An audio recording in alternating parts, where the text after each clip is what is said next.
Hello and welcome. In this week's video, I'm going to share step-by-step instructions for live streaming with the Rodecaster Pro 2. My name is Cree, and on this channel, I talk about tech with context. Now, when it comes to the Rodecaster Pro 2, I use this device in all different types of scenarios, but where it really shines and helps with my workflow is anytime I'm doing live streaming.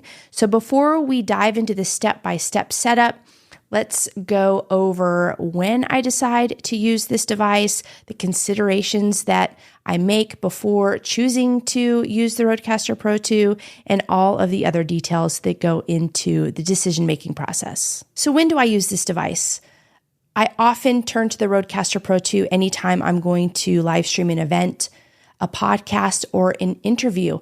And also in certain situations, there are additional considerations that I take a look at. Like the Rodecaster Pro 2, you can record internally. It also accepts multiple audio inputs using XLR or wireless inputs, which we'll get to here in a little while. You can adjust the volume levels on all of your microphone inputs. And in addition to that, it can handle gain-hungry microphones like the Shure SM7B without having to bring additional equipment like a cloud lifter or a FET head. There are lots of other settings that the Rodecaster Pro 2 does offer, but these are the main ones that I look at when I'm going to live stream in the situations that I mentioned. Some downsides to the Rodecaster Pro 2, it's huge. It's very large in size. Also, it only accommodates audio input. So if you also want to stream video, then you will need to purchase additional accessories. I am going to go over that today and just share with you what I use in this situation. But just keep in mind that the Rodecaster Pro 2 is audio only. It is high quality, but it's only going to give you an audio signal. So with that said, you are going to need multiple components to do an audio and video stream. So obviously you're going to need the Rodecaster Pro 2. Additionally, you're going to need some sort of a video capture card, and this really depends on the number of cameras or video angles that you want to have available in your stream. In my case, I have 3 today, so I am using the Edholm Mini Pro ISO to capture all of those different camera angles. And if you see here on the Edholm Mini Pro ISO, you can select whatever camera angle you want to use during the stream, so you will be monitoring that while you are doing your live stream. In addition to these 2 items, you're going to want to make sure that you have excellent Wi-Fi or some sort of reliable internet on site wherever you're streaming from. You're going to need a laptop or some sort of a computer to capture the audio and video inputs and send those out. And then on that laptop, you are going to need some sort of software. You can use anything from Zoom to StreamYard to OBS, you name it. There's all different types of software platforms out there, but these are the items that you are going to need to be able to capture the audio and video inputs and send them out. And of course, you're also going to need cameras and microphones. And with that said, let's look at the Rodecaster Pro 2 so I can show you this complete setup. So here it is, the Rodecaster Pro 2. Here on the back of the device, you have 4 XLR inputs. Right now, I just have a microphone running into 1 XLR input because I'm the only one here. But if I had someone else here, or if I had multiple audio needs, then what I would do is I would plug in multiple microphones. So the Rodecaster Pro 2 can accommodate up to 4 XLR inputs. So in addition to XLR inputs, you can also take advantage of wireless microphone inputs. So I did do a video that shares how to connect any wireless microphone to the Rodecaster Pro 2. I'm going to place a link to that video below in the description. But if you have Rode wireless mics, specifically the Rode Wireless Go 2, the Rode Wireless Me, or the new Rode Wireless Pros, you can connect the transmitters directly to the Rodecaster Pro 2. So, that does mean that whatever channel you connect this wireless mic to, you cannot use that XLR input. You are limited to 4 of these types of inputs. There are additional ways to attach other microphones, but for all intents and purposes today, we're just going to stick with 4 microphone inputs. In order to connect your microphones to the Rodecaster Pro 2, Rode makes it really easy. So In this case, on this first channel right here, I'm using the Shure SM7B, and if I select the button right above that slider, you can see that I have the SM7B selected. But if you roll through the menu right here, there's all different types of microphones, especially if you have a Rode mic. They definitely have a preset in here for you, but they have some generic ones in here as well, including one for a condenser microphone, a dynamic microphone, or even a line-in input. So you do have those options available. So I did mention earlier, you can also utilize wireless microphones when it comes to connecting audio to the Rodecaster Pro 2.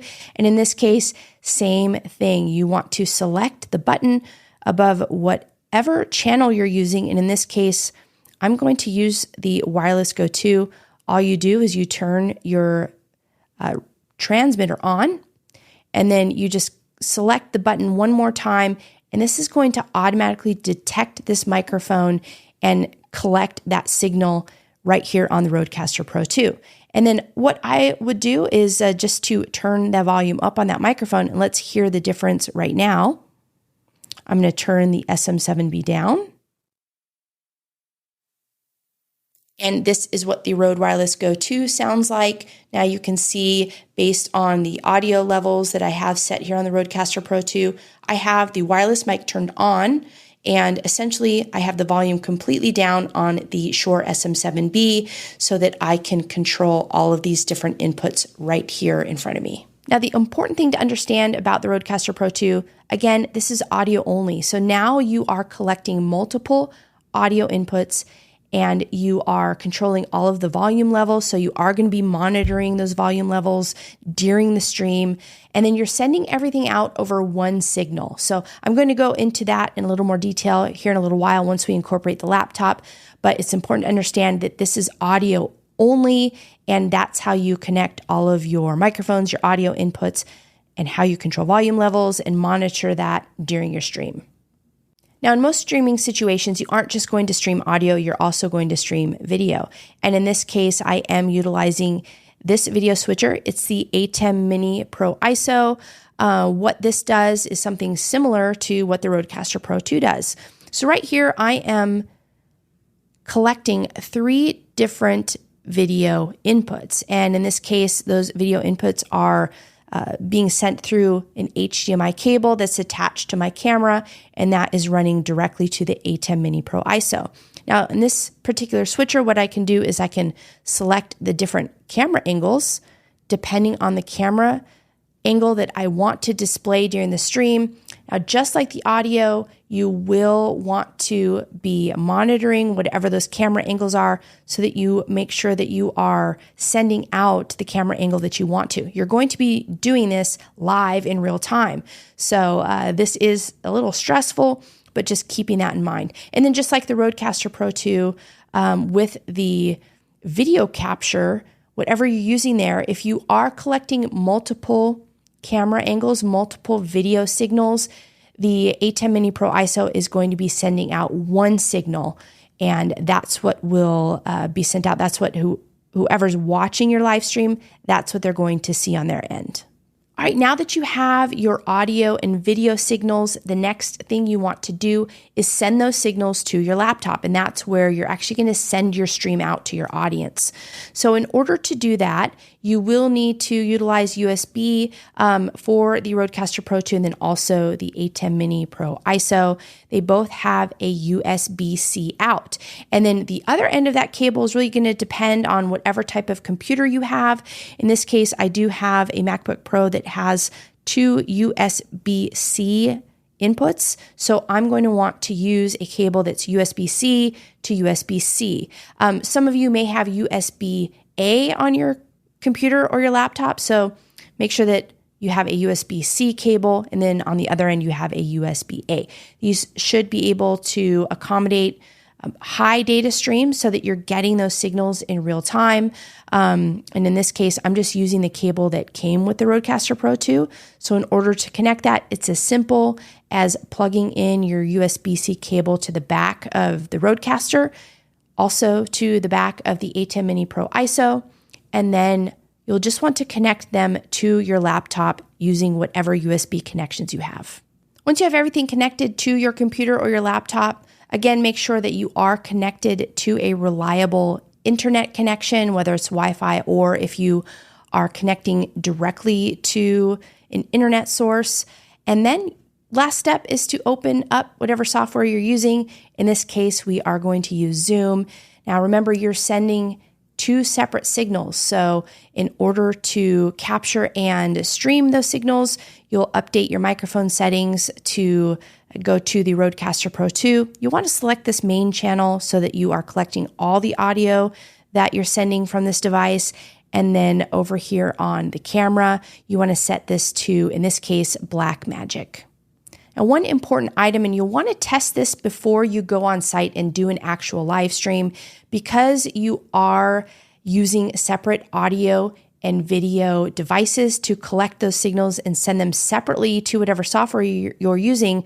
Sometimes there is a lag between those devices depending on whatever it is that you use. Now, I typically don't experience that when it comes to using Rodecaster Pro 2 with any Black Magic or Edholm device. So, for instance, if somebody's lips are moving and the audio doesn't match up to whatever it is that someone's saying, that can be a poor experience for the end user. So make sure you do testing ahead of time. There are plenty of videos out there to help you sync audio with video in the type of software that you're using. So be sure to do that before you actually go out and do an actual live stream. And just figured I should mention that important tip before you're on site with a client. So that's one way to use the Rodecaster Pro 2 in a streaming environment. I'm curious, how are you using this device when you are live streaming, and what video capture equipment are you using? If you liked this video, be sure to give it a thumbs up.